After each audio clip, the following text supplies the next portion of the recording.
and that is something which needs to be looked at. As far as ICR and global agencies have further worked together to find out certain leakages, and ICR also found the same, that 1% increase in SOC can actually improve the yield significantly. It can go up to 12% as well. So the point is that we collectively need to ensure that the focus on improving the soil organic carbon is critical in increasing the yield as well as the income of farmers. It is directly linked to multiple SDGs. And then if you have a look at the innovative solutions for soil health improvement, we have got a couple of sensors and IoT devices which can play a significant role in ensuring that soil can be monitored effectively. Then there are aerial imaging solutions and then satellite imagery based solutions. And I believe that collectively they all should be deployed in a significant manner to ensure that soil quality is being taken care well. And then bio invention should also be really looked at. And time is now, because 94% of our nutrients are actually derived from chemical origin, and that is something which needs to be attended upon. And that is where the role of bioinvention is going to ensure that soil health is improved. Then focus on carbon farming, focus on water management innovations. We have got Dr. Makija with us. He is expert on the subject, and you would agree that drip irrigation in the country as such has helped improving the status of soil in a certain way. And then sustainable farming practices. So no-till farming and cover crops, crop rotations, they always have been very significant. They need to be practiced more actively. And then focus on IPM. I would say that there is a certain requirement to ensure that pests are detected effectively using a lot of technology, so that only the requisite amount of pesticides is getting used. As such, ICR study says that almost 35% of our yield is getting lost because of pest attack, and that is where a significant role can be played by using IPM, and it should be linked by certain cutting edge deep tech based technology. And then we should significantly focus on AI and ML learning model right from now, because it takes time for any AI and ML model to complete its learning curve. So better we do it, it should really help our economy in a significant manner. And then I believe that blockchain for soil health should also be significantly introduced, because any activity done which is connected to blockchain, we can always look at tracing it and making sure that accountably it is being looked after. And then we also need to have interactive tool using AR and VR, so that farmers can have better sensitive engagement on ensuring that soil is improved. And then I also believe that like government of Uttar Pradesh has started a significant work on India's first soil stack, and that is, I believe that at national level, soil stack should really be built up, wherein regular data repository is being fed to that soil stack, so that at not just Gram Sabha level, but gradually in a couple of years, at the level of plots, we should be able to identify the gaps in the nutrient status of soil. And then we should also make sure that regional benchmarks and open access databases are provided to the industry partners as well, so that anybody who is really willing to work on improving the soil health, there should be a significant open access database available which should be worked upon. And then real-time monitoring is something very, very important. It should be connected to the platform itself. We also need a lot of funding. Research and innovation will only be promoted when we have got funding, not just from industry partners, but government, but we should also look forward to engage international bodies so that more of the funding could be attracted to ensure more technologies from biological, from IoT, from AI/ML can be brought to the soil space. And then I see that extension services enhancement is always critical. So we need to use the latest possible technologies to engage in a better way with not just the farmer, but with the younger generation of farmers who are living in villages. If they are sensitized on the subject, I think the road ahead should only become easier for us, keeping in mind the 9.1 billion population which we as a world would be having in next couple of years. And then we should focus on soil health policy framework. Incentivizing the sustainable practices is very, very important. I believe while as a country we are working on bringing a better carbon credit system, I believe that sustainable practices should also be promoted in a significant way, and if a farmer can be monetized in certain manner, it would be very, very helpful. So with this, I would stop my presentation. Thank you for the opportunity. Thank you, Rajat. Lot of food for thought, and probably the takeaways, it can have a dent on our GDP if we don't start acting on it now. With that word, I'll move to our next panelist, Dr. A. Velmurugan. Please.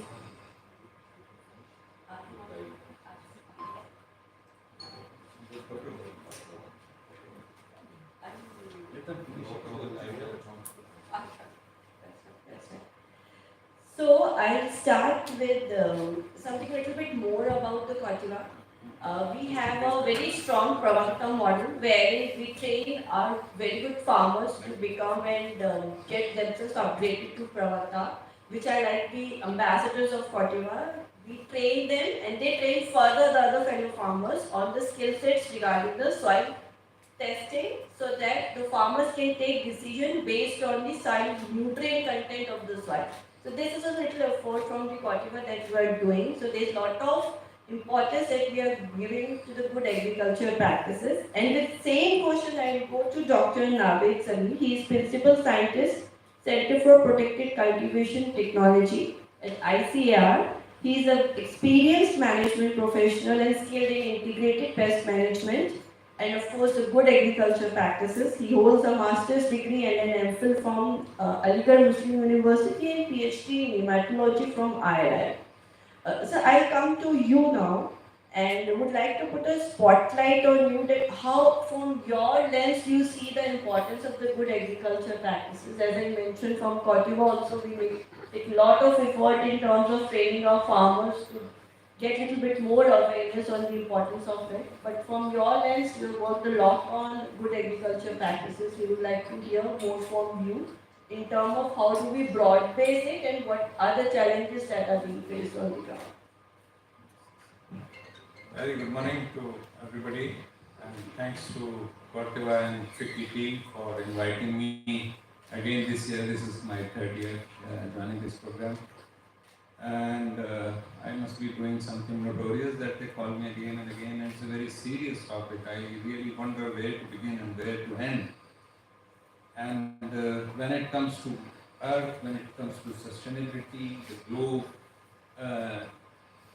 like country, these are so big things that actually it's as if you are talking to your blood, or you are talking to the God, or talking to God Mother, or talking about the Mother Earth.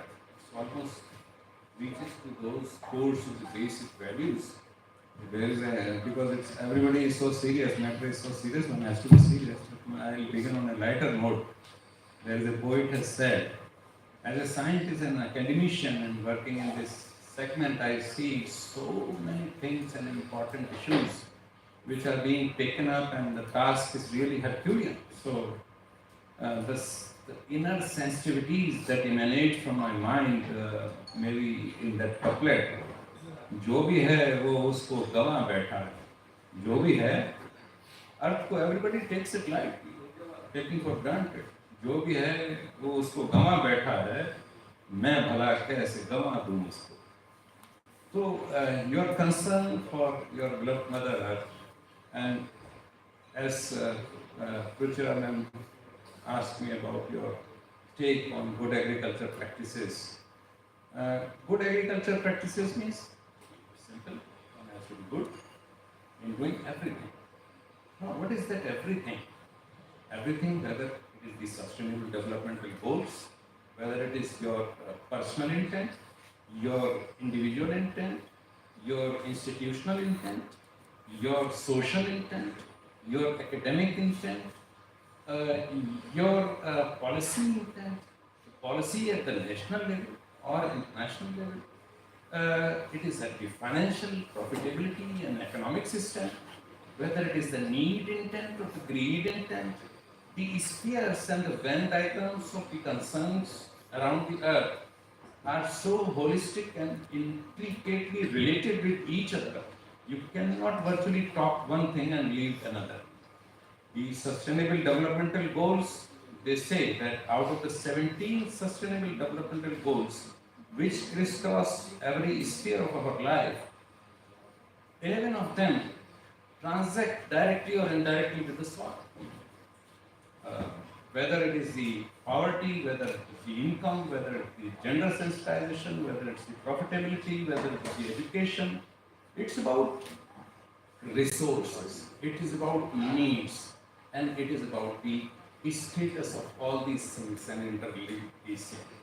So coming to good agriculture practices, as the name suggests, there are a lot of definitions of it, but I say very simply about good agriculture practices. And that is, it is responsive and responsible production system. Responsible when you are responsible for the environment, the sustainability of it, the profitability of the farmer, sustainability of the environment, the health of the consumer and us all, and the social acceptance. These are the four pillars on which these things are standing. And good agriculture practices, the most important aspect is transparency. When our transactions, when our operations, implementation, monitoring, philosophy, the quality, the policy, everything is transparent, then that is what is the most crucially important. Out of the 14 principles of good agriculture practices, the first and foremost is the traceability. So traceability, when you can declare everything in the open, that what we are producing, where the produce is coming from, what is its record, who was engaged in it, what was the land record, what was the variety, what was the root stock, what is the plant protection done, when it was done, who did it, whether worker welfare was there or not, what kind of equipment you used, what kind of disinfection systems that you used. If you bring everything on record and then you self-audit yourself. And when you self-audit yourself, you see the biggest morality of our life is that if we can see the mirror, then anybody can see us. If we cannot see ourselves healthy and mindful and honest and integrity in the mirror itself, so traceability is like mirroring yourself to the entire world. The uglier aspect of agriculture is the actually greed part. So God did not produce anything, at least out of the nature, to be exploited beyond any potential. Because agriculture is a living system. We can trade in anything, but why trade in selling the blood? Is it allowed? It is abuse of the body. So if we start abusing the systems, if we start abusing the life, then that is very, very highly critical. And that is what, if we are using the food even, lest it be an abuse. If we are a billionaire, doesn't mean that we will spend and throw the food. Because the food, every carbon molecule coming out of the soil is our responsibility. So we have to be answerable. That is why I say it is a responsible and responsive production system. And you all know the good agriculture practices, how they evolved in the European systems. With the liberalization of the trade, the food started pouring in from all parts of the world, and the people who could pay anything for everything, then they started realizing that they were worried where the food was coming from, what we are actually eating. So they had all the and wherewithals to know about where the food was coming from. That is how Europe Gap started. And when the Europe Gap started around 1996, then it became very acceptable concept. And then soon it got evolved into global gap, good agriculture practices. Somewhere it came into being in 2005. In India, the good agriculture practices as the India Gap. It got established in 2009 and implemented in 2011. I was lucky enough to see some good agriculture practices verified villages, Gap village in Philippines, and that was a treat to watch. And many of the technologies, including their dairy, in fact, had gone from India. But then the implementation aspect, the policy aspect, that was such a treat to watch and see. So good agriculture practices in the country. I again say one simple line in our India. It is said, "खुदा जब हुस्न देता है, नज़ाकत आ ही जाती है." So it is all about the availability, the accreditation, the acceptability, the affordability. I used to drink well water 40 years back without any fear. One thing was that the pollution was less, another thing was that awareness was less. So the things one has to be aware. The, the product has to be available, then it has to be acceptable, then it has to be accreditable.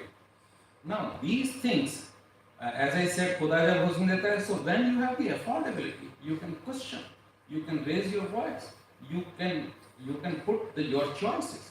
So it is a game of choices. Life is a game of choices, and for good agriculture practices, many of our products in the country have already been validated, verified. For example, grape nut is there, pomegranate nut is there, mango cap has been there. But how many buyers are there for these products? These are the things which are certified by the country, produced by the country, certified by the country, but they are bought mostly by the farmers because they are demanding it, they are aware, they have buying power, and they can go for it. So in the country, when we will start, we are already producing it, but our buyers, the first priority in many products is availability and then affordability. So the day our prosperity and awareness and affordability and scientific, technologically also, so it is at all levels until unless we perform that it is a like utopian concept on many counts that the disturbances are all there, but then if our production systems are responsible and they are responsive, they are open to transparency, open to audit, open to challenge, open to legalities, open to agreements, then of course we will see the good get will see the light of the day in real terms rather than academic existence of the country or coming to establishment. Thank you very much. Thank you, sir. In fact, I would say this event has never ended without a poetic line from your side. So you maintain the momentum and we really enjoyed the learnings that you gave. I agree, sir. 4 pillars of gap or self-audit to कभी भी नहीं गवाना चाहिए. That is something that really important. With these words, I go to Dr. Gautam Chawla. He is the project coordinator, All India Coordinated Research Project on Nematodes. Since 1993, Dr. Chawla has held various positions in IRI. He currently leads the All India Coordinated Research Projects and does a lot of work around the nematodes. So my question goes to him only. So we see nematodes as a big elephant in the room, I would say, and it not only leads to this decrease in soil fertility, but also a big yield loss, which ranges from 15 to 60%, particularly for the fruit and vegetable sector, which employs around, I think, 10% of the workforce there. So a big dent there also.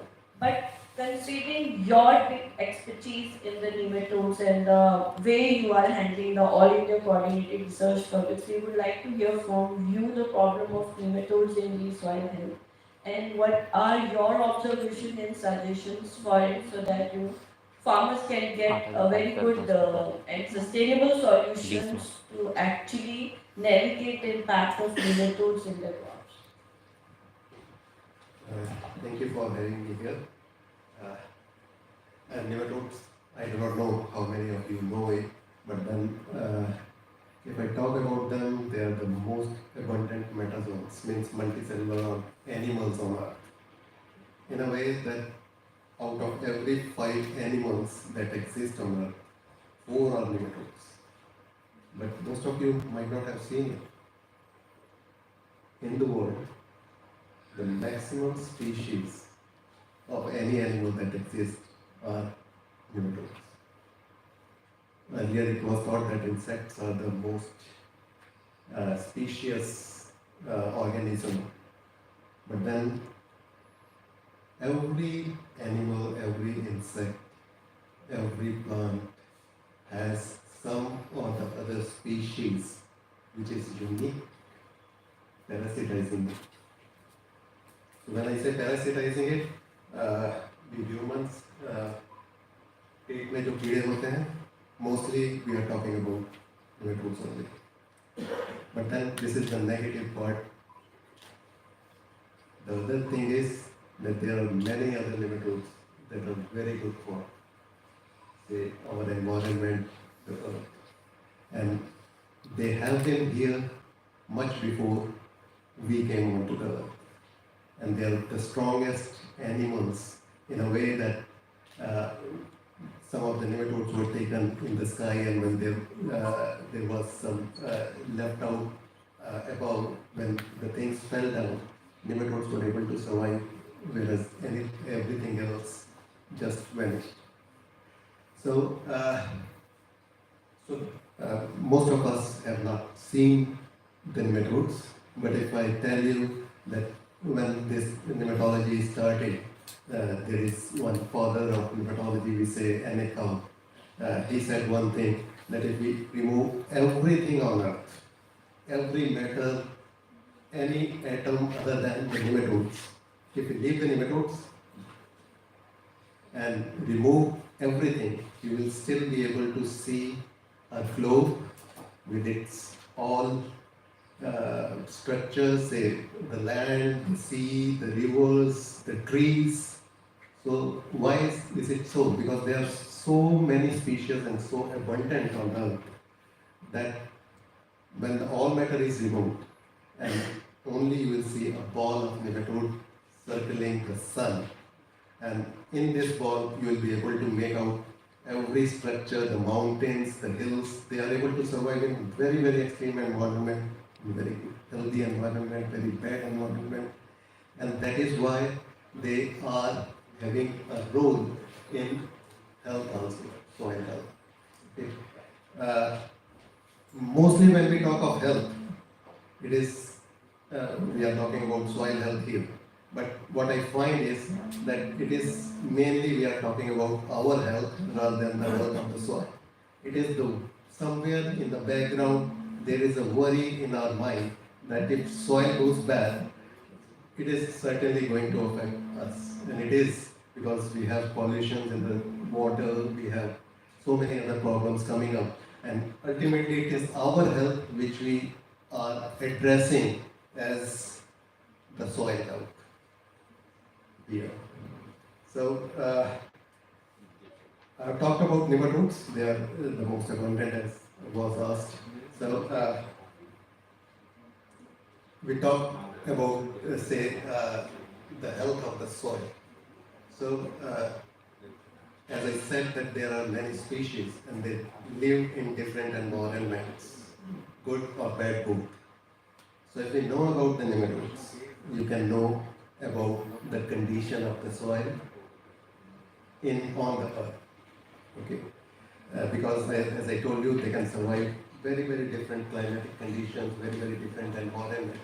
You take soil from anywhere, wash it, see the nematodes, you will find plenty of them. They are microscopic, that is why you normally do not see it. They are simple organisms that are living on the earth, and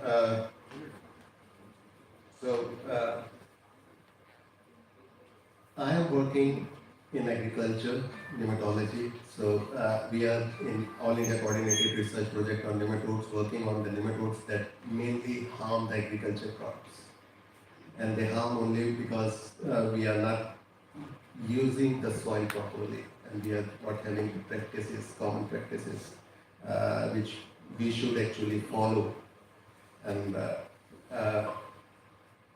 as a result of which, the nematodes which are harmful to plants, they build up and cause losses to the crops. Otherwise, these nematodes, they live quite in harmony with the other plants and animals on the earth. They have been there, and I'm sure most of you might have contacted one of the other nematode, but it might not have harmed you and might have gone past through your say body without harming anyone. So similarly, we have the nematodes that in parasitize plants, but if in plants the due care is not taken, they multiply in numbers that start causing harms to the agriculture crops, and that these days practices, say multiple croppings and intensive croppings, say protected cultivations, these are some of the conditions that actually aggravate the problem of the nematodes. When the environment is congenial for say parasites, they also multiply fast. So drip irrigation, as was being told, saying protected cultivation, we are using drip irrigation, we are using drip irrigation say in many other crops, say pomegranate and other fruit crops, and wherever we are using the drip irrigation, we find that the nematode population goes high. So whenever we are thinking of saving on something, say water, and using it for our benefit, there is some other problem that aggravates. Okay. We use polyhouses, protected cultivation, we are maintaining the proper conditions, but these conditions are also good for the parasites. So these parasites, they start infecting the crops and start causing the damage which otherwise they would not have done. So ours is a project, All India Coordinated Project on Nematodes in Agriculture, which I am heading. And this project has about 23 centers in 18 different states of India. And we basically work on the management of these nematodes. We also carry out, say, survey and surveillance, wherein we keep on recording the damages being caused in different states by these nematodes, and then we work out the strategies for managing them. And in managing them, when we are talk about their management, we have very few, a couple of nematicides that are available. So whatever we work on say the bioagents, the FIMs and other practices, how we can manipulate the bioagents to manage the nematodes on different crops. This also maintains the soil health. Of course, nematodes are one, wherein in fact earlier carbofuran was maximum being used for the nematode management as a nematicide, but it is being banned now, and the companies are coming up with other nematicides. Fortiva is one, I think. They have few nematicides and Syngenta, and then they have fluparum, Pompeius. So there are many nematicides now coming which actually are more specific to acting on only the parasitic nematodes, and that way they are quite helpful. But yes, in India, many of these nematicides are yet to be registered for different crops. So in fact, the fluparum, which is registered on some of the crops, they had come to us and we had evaluated those on multiple locations there, and that data they used for say registering their nematicides. And similar way, I think the company people can come to us. We have centers in multi-locational throughout India where we can carry out the experiments for management. That way we also help the companies to bring out their products and get them tested, of course, as per the ICR rules under which we work. And that way we can be mutually beneficial. This is one of the messages that I want to give here to all of you. And thank you very much. If there is something more, I can certainly. Thank you so much, and thank you for mentioning what you were saying. You were going to in fact, today I understand that out of 5 animals, basically 4 of them are nematodes. So I'm just wondering how many nematodes I have met in my life till now. And I totally endorse our health is soil health, and we have very nicely articulated both of them together. With these words, I go to Rajat. And Rajat, I have a question to you on the new age solutions, and would like to know that how can technology driven innovations like AI, ML, and IoT transform the soil health management for the sustainable agriculture? You mentioned about this in your presentation also. but a little bit of more knowledge on it will really help us to actually articulate the new solutions and the soil health management, which is like an age-old problem here.